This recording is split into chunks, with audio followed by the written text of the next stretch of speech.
Good morning and welcome, everyone. Let's start our class today with a prayer together. Heavenly Father, Divine Mother, friend, beloved God, Guru Preceptors, Jesus Christ, Babaji Krishna, Layadima Shaya, Swami Shri Yukteswarji, beloved Master Paramhansa Yogananda Ji, saints of all religions, we bow at thy feet.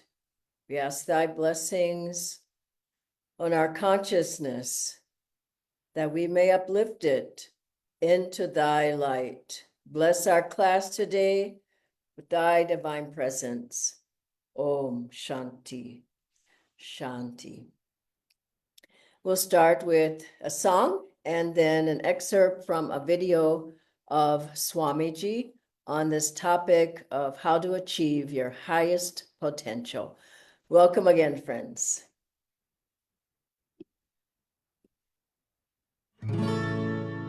Dare to be different, dare to be free, dare to roam far like wind on the sea, fly like a gull, soar high on the air, be strong in your courage when others despair.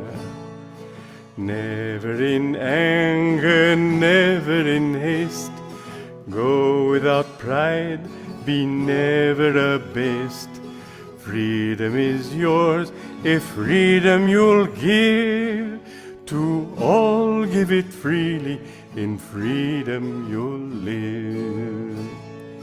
Mountains that stand up tall to the sky, tell us no dreaming is ever too high. Dare to defy them, brave that high peak, you'll never know failure if bravely you seek. Dare to be different, dare to be free, dare to roam far like wind on the sea, fly like a gull, soar high on the air, be strong in your courage when others despair.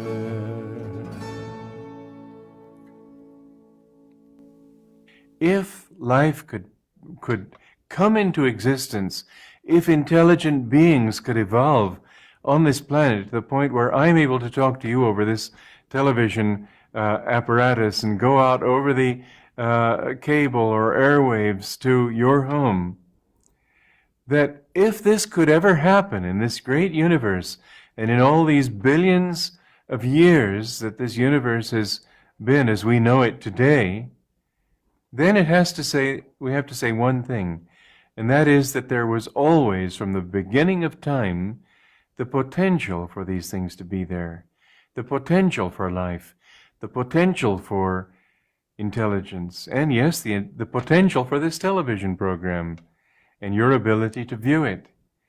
Now, if we look at it that way, that in this vast universe there's always been a potential for these things to come into existence, and it couldn't have come into existence if the potential hadn't been there, then I think it's fairly preposterous to say that out of hundreds of billions of galaxies, each one with hundreds of billions of stars, for just this one little planet to have produced life. Of course, life could probably come into existence in many different ways, and maybe not with our air, our sunshine, our carbon base. This is perhaps where people fall down, but I think it's absurd to say that it can only be here. Now, bringing it down to you as a human being, you think that you've done something that you could do because you had this particular talent. I'd like to broaden that to say that man has done many things, and what any man has done displays the potential of all men, of all human beings. That if one Leonardo could produce the Last Supper and the Mona Lisa, I don't say you could do it now, but maybe in the future, maybe with practice, maybe with time, at least we have to say that you are a human being and that therefore that potential exists somewhere within you. Now, there's a lot of talk about exploring your potentials, always on sort of a very limited level, that you could become a good seamstress, you could become a good banker, you could begin to give lectures. You might not be as good as the famous lecturers, but you could at least speak in front of a few people. This kind of thing, always sort of bringing it down to a lowest potential, a lowest common denominator. Don't pretend that you can do great things, but at least you can do little things and do them well. I'd like to take you beyond that thought in realizing that within you is the potential to do really literally anything. This is why most people, when they think of Jesus, they think of of somebody who was unique in history.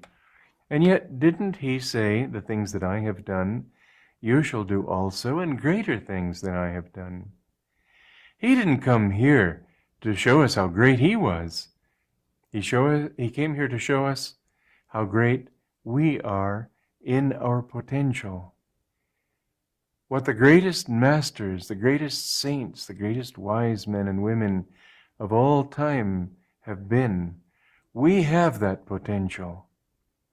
We need to think in terms of not, you might think, well, it's boastful to say I can do anything. No, take that away from the pronoun I and put the emphasis on anything. Because if a thing can be done, if it's there to be done, if human beings have done it, you can do it. Boastfulness is an obstruction to success. But attunement with what you want to accomplish is absolutely essential to success. Good morning again, friends. What a great topic and a great talk by Swamiji. I'd like to start with a couple of quotes from Master. Is there a power that can reveal hidden veins of riches and uncover treasures of which we have never dreamed? Is there a force that we can call upon to give health, happiness, and spiritual enlightenment? The saints and sages of India taught that there is such a power. They uncover truths that we have overlooked or forgotten, and these truths will work for you. Another, wake up. It is never too late to analyze what you are so that you can make yourself what you should be. You have talents and powers that you have not used. You have all the power you need. And finally, the greatest tragedy in life is not death, but a life that never realized its full potential. These are wonderful words and so inspiring. And we have to realize we have a divine life. We have good karma. Master said he'd give us lots of his good karma. We have a spiritual path. We have gurus. We have techniques. We have tools. We have guru bhais. We have centers. We have high consciousness. We have ways that we can improve ourselves, but we have to utilize this lifetime to get to our highest potential. We have to utilize the tools, the practices, the good karma that we have to be able to uplift ourselves and not complain and put the blame on somebody else and say, only if I could only have done this, if only this would have happened, if only I had enough money, if only I had a bigger house, if only I had more friends. But we're creating our life right now with our thoughts, with our actions, with everything we're doing. We're creating our life right now. We are creating it. Nobody else around us. There's a great example Swamiji would use often of the sculptor who was sculpting an elephant. And he made it so beautiful that, in marble or something like that. And someone asked him, well, how would you make it so much, how it looks so much like an elephant? You did such a great job. And he said, I chipped away everything that was not like an elephant. And isn't that a great example? Because we're chipping away everything that we're not, all the worries and the doubts and the fears and think I'm this personality and this nationality and this color and this hair and this everything, and we're chipping away till we get to the seed, the essence of who and what we really are. And I grew up in humble circumstances in Watts in Los Angeles. And it was a rough neighborhood, I'm telling you. But I got out of there. I was destined to get out of there. My karma was to get out of there. I had to use my will and effort to lift myself up. And I got into one of the best colleges in the whole country. I worked hard to get there. I worked hard to get out. I started with the lowest grade in science and I worked my way up in the first quarter to the highest grade in that class. And I worked hard, even though I had a job, half-time job. I was working hard for 4 years in the library, just studying. I remember thinking, I can learn, I can learn, I can learn. And I did that affirmation. It was before I even got on the path. I just thought, I can do it. And I did it. And then I got to Ananda. And within just a very short time, I was traveling, teaching for Ananda. And I basically got myself up to the point where I could tell myself, yes, you can teach. Yes, you can travel. I'd never been anywhere and lived in Europe for 7 years, traveling around teaching, lived in Africa in a hut in Nigeria, no electricity, no water, teaching people how to energize and meditate and love God and mosquitoes everywhere. Then and going to South Africa and during just as apartheid had ended. But I was able to not get in any harm, no danger, nothing, and help people there. And then in Australia, help people, and throughout America, and now in India for 20 years. This is lifting yourself up instead of saying, oh, I can't, I won't, So what do we think about this? What are the things that you want to achieve in life? Think about it. You want to be more creative. Maybe you want to play an instrument. Maybe you want to sing. Maybe you want to travel. Maybe you want to become a teacher. We have to get to the point where there's no more excuses, but that we see the things we want to do in life and we go after them. We go for it. We say, I can, I will. And maybe you want to have a better job. Maybe you want to have more abundance. Maybe you want to improve your health. I see people saying they want to improve their health, but they sit on the couch all day. They don't get out and exercise and get their body fit. So what are the things that hold us back from achieving what we really want to do in life? I want to go through those and say how we can fix them.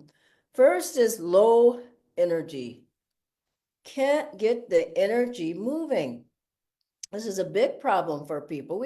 Master would say, if you could take 1 gram of your flesh and burst the atoms, you'd have enough energy to light a city like Chicago for a whole week. But you don't know how much power you have. But everybody's tired, lazy, can't get going. So the first one is lack of energy.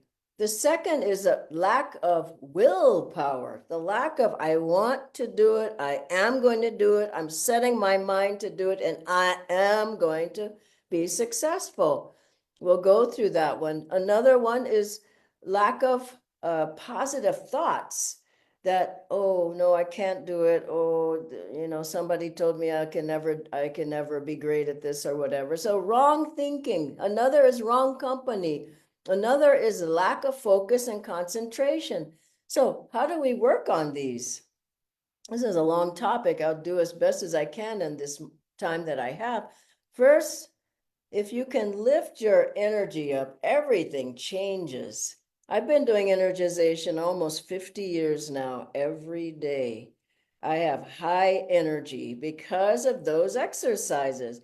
They remember Master running out onto the platforms and saying to people, how feels everybody? He developed these exercises. He'd have people shout back, awake and ready. Now that's the main thing that's wrong with people. They're not awake and they're not ready. But if you do these practices of energy control, get the energy flowing through the medulla, into the whole body, into the brain, you'll feel like a breakfast of energy. And so energization, pranayama, yoga postures, get some exercise routine that you like. I like to swim, I walk, You have to get energy moving. First thing, do it today. Just figure out, how am I going to get the energy moving? Even if you do a few exercises, do the whole set for sure if you're on the path. But if you're not, do 5. You can learn them on YouTube even. Do 3, do 2, do 1, but do something to get the energy moving. When energy is moving, you have high thoughts. You see ideas, you see solutions, you have insights, you have inspiration, you want to do something. The second one is, I'm going to go into is affirmations. Now, people have the thought, no, they're hypnotized. I can't do it. I'll never be able to do it. Nobody's ever done it, or whatever it is.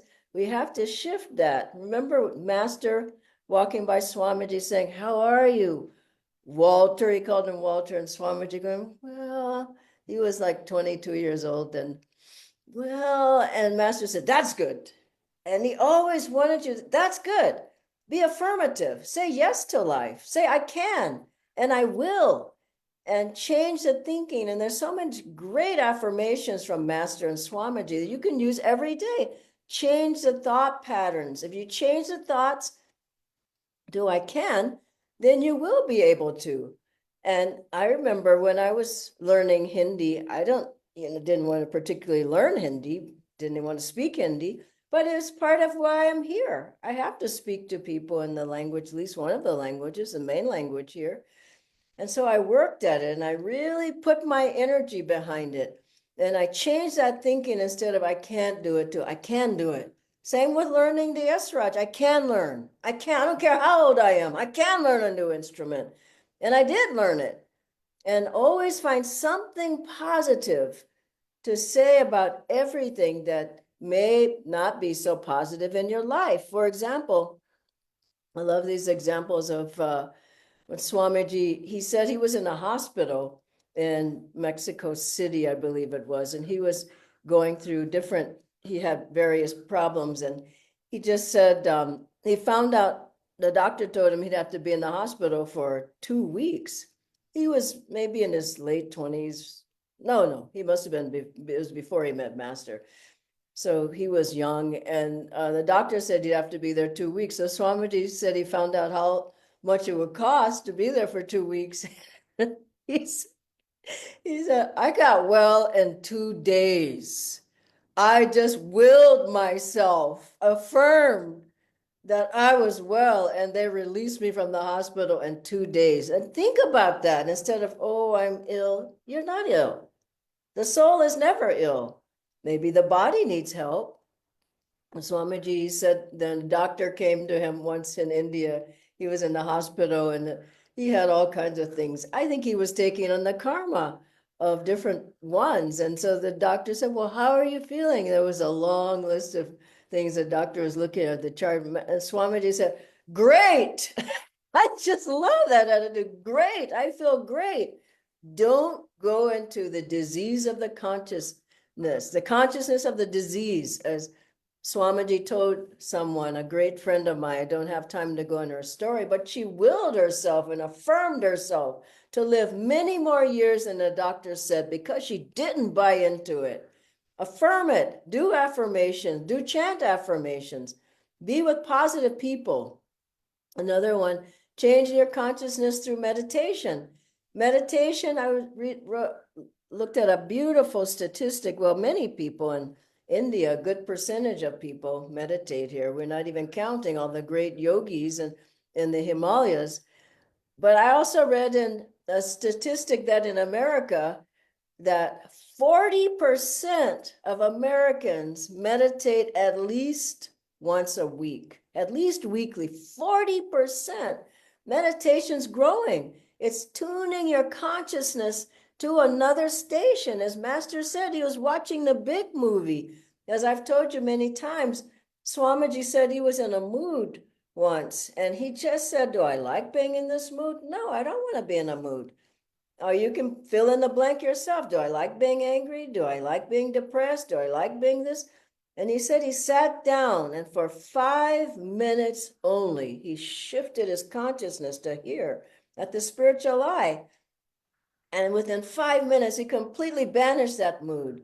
Sitting to meditate, especially regularly, you lift the consciousness, you change the level of which you see things. You see things from above. You say, oh, that's the reason. Oh, that's the answer. Oh, that's a solution. Oh, that's an insight. Oh, you see it more and more because your level of a consciousness, instead of seeing problems, the problem level, which is the conscious level, you lift up to the super conscious level. I remember once I was going through something and I just went, gee, why is it so bad? And the answer came to me. I felt Master saying, what station are you tuned to? Ask yourself that. Use the meditation techniques, use Hangsa, use Om technique, use Kriya, and shift the level of your consciousness. Another is the will. I will.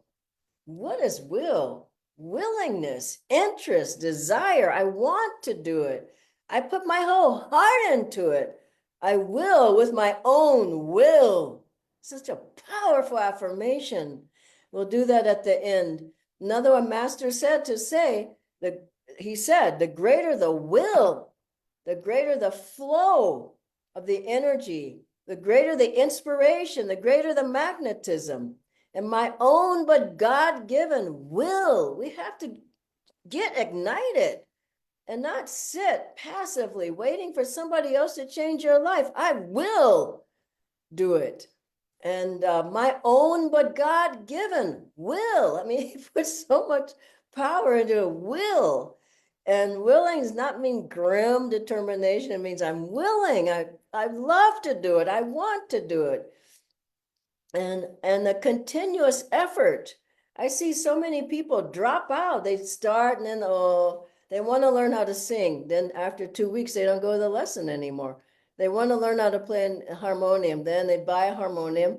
1 week or a month, they don't play anymore.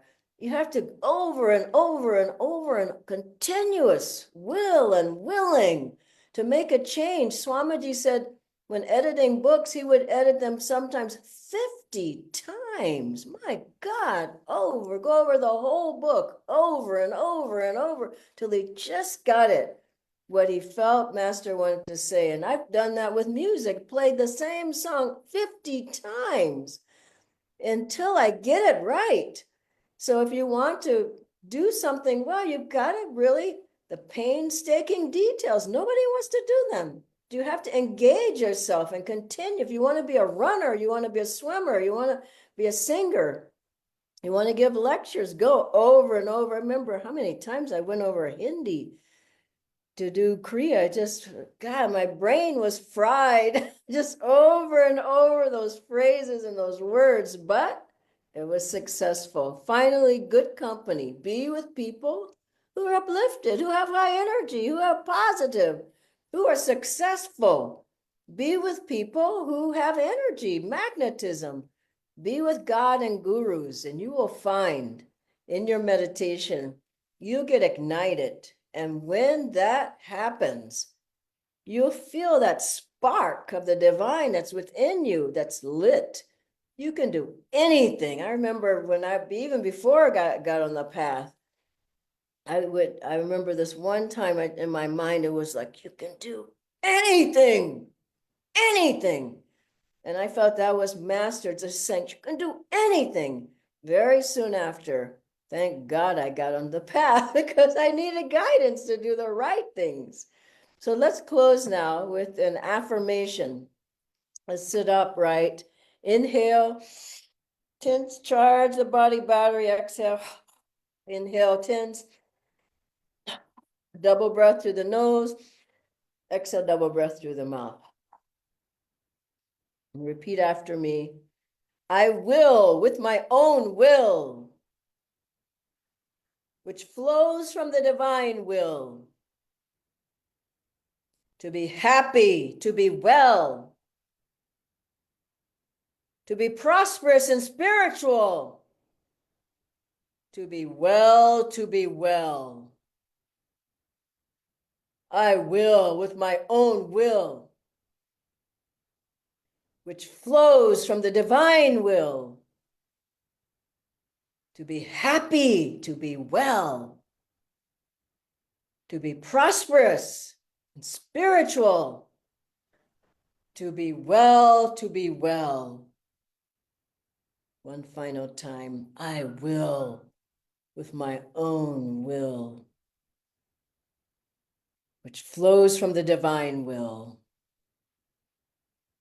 To be happy, to be well, to be prosperous and spiritual, to be well, to be well. Om Shanti, Shanti. Repeat this great affirmation from our Guru, Paramhansa Yogananda. Anytime you feel lack of energy, of will, of focus, of determination, that you can't do something, repeat these words and wake up to the reality of who and what you really are, your truest, highest potential. I'll ask Nitendra to join me on the screen now. Thank you, Dhyanaji. We have a few questions. The first one, Dhyanaji, is that most people around me tell me that I cannot do this or I'm not good enough. So a lot of times that pulls me down. So how can I overcome such societal limitations and grow beyond, as you suggested? I would say get some new friends. The Sangha, typically people are positive. Be in the Sangha, be with people who are positive. Be with people who are successful. Be with people who are serviceful. Be with people who don't think about themselves. Be with people who have energy and magnetism. Meditate with them. Talk with them. The other thing is this, I didn't have time to go into it, but everything you put into your consciousness is either lifting you up or bringing you down. What you watching on television, or the movies you're watching, the music you're listening to. I was at a meeting the other day with a friend, and we were at a hotel in the lobby, no, in a cafe. The music was so loud and so terrible. And I went over and asked the manager, I said, can you turn the music down? We can't even hear each other. And the man said, what? And I said, you can't even hear me. Turn it down. And so everything you put into your consciousness, it's either going to be helping you to get strong and more magnetic and more have the power of God flow through you, or it's weakening you, weakening your aura, weakening your magnetism, punching holes in your aura, your thoughts, your attitudes, the people you're around, the environments that you're around. You can do this Om Tat Sat, bringing the hands, palms forward and back, chanting Om Tat Sat, surrounding you with God's power. And I wouldn't go out of the house without energizing. You're asking for trouble. I wouldn't step one step out of the house without charging the body battery. That charge your aura, brings a powerful light all around you, clears your thoughts of negativity. And so if you're in an environment like that, you've got to protect yourself. Read the books, take a book with you, take a picture of Guruji with you, take an energization break. Put the music on in the car, put the music on it when you're at home. Our music, not the music, but our music. And for God's sake, get a harmonium, start chanting. Chant affirmations are powerful. Chant, it's half the battle. So you have to, what am I saying? And the bottom line is effort. Nobody, not even God, can do it for you if you're not trying yourself. Guruji can't do it for you. He said, people said, Master, you can do it. You're a master. He said, what do you think made me a master? I did it. You have to do it yourself. Put the effort forth. And then? The next one, Dhyanaji, is that many times I know what I need to do and I have the enthusiasm, like after the class today, I have the enthusiasm and willingness as well. But usually I do not have the perseverance to continue to work on it. So is persistence really required for me to reach my highest potential? Listen, I worked on myself. You have to work on yourself. Who's going to do it for you? And so there's not a lot of people who are willing to work on themselves. Either I'm too old now, I just go to the grave the way I am, or I'm too young, I want to enjoy life. For a while, just leave me alone. Or I'm too busy. I don't have time to work on myself. Well, let some pain come around. Let some pain, health issues, somebody passes away, you lose your job. Let some pain come around. You'll find some time to work on yourself. And so you have to put in the time. Why do we meditate every day? We put in the time, the energy, the interest, the attunement. In your whole life, seek ye first the kingdom of God, Christ said, and all these things will be added unto you. But people seek everything, and then they say, where's God? Oh, I don't know. I don't have time for him. Well, maybe he doesn't have time for you. You have to put in the effort. So starts with whatever you can do, then add more, then add some more, and go with more the joy rather than the discipline. Follow the joy. Oh, I love doing yoga. I'm going to do it every day. Understand? Oh, God, I feel so peaceful after meditating. I'll meditate a little bit more. Oh, I love going to the Sangha. Maybe I'll go every week. See the difference? Rather than, I gotta go to the Sangha because I gotta bring the prasad. It's just not the way to do it. I gotta serve, so I gotta go to the Sangha. Go follow the joy, and you'll find that it gets better and better and better. And you want to do these things because you see the difference in your life. Look in the mirror at your face. I see people so unhappy and their eyes drooping and their posture. And I just thank God I'm on the path. It's not by chance. We've earned this lifetime. Let's use it to the best that we can and become the greatest person we can ever be. It's not boasting, but it's real. It's the truth. Become like the masters, and then you will see who and what you really are. Is there any other questions? No, Dhyanaji, we wanted to ask about the techniques, but you've covered. Acha, theek hai. Okay. God bless you all. Thank you, Natindra. Om Guru. Bye-bye.